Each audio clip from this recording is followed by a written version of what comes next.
Okay, so Ukraine might be a sideshow, and perhaps there is much more at stake than the future of Ukraine at these talks. Robert, I don't know what you think of that. And I also want to ask you, why, if President Putin has so far refused to accept any proposal to halt the war and made no concessions that we're aware of up until this point, what might be different on Friday? Well, the thing is that they're gaining ground at last. He's got a working concept of maneuver, which is working well. They're pushing on the front at several points.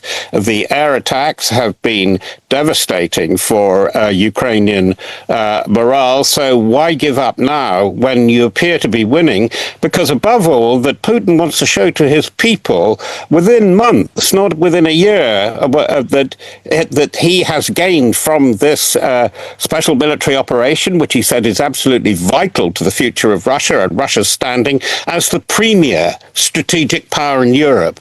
Let's not mess about with it. That's what he is after. And he will get a recognition, he hopes, from this kind of contact with Trump, because he knows Trump doesn't have much time for the Western Europeans because they cannot stand up to defend themselves. However much he soft soaps somebody like Keir Starmer, he knows darn well that Keir Starmer has no military credibility whatsoever. And this is where I would slightly disagree. I think Ukraine is important. It's not a sideshow.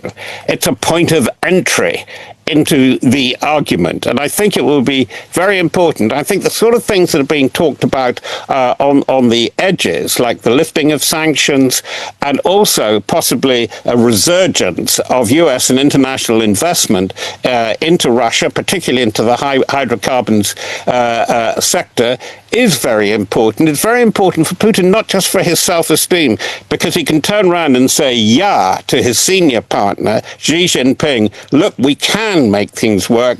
This thing really is worthwhile, and I am a genuine partner and not a client. So that's again where I agree with my colleague, that there are a lot of wheels moving here, a lot of which we have no idea about. And the thing that I have least idea about is the working of the two principals' minds, how they're working on this, how they work in general, and how they see the future beyond.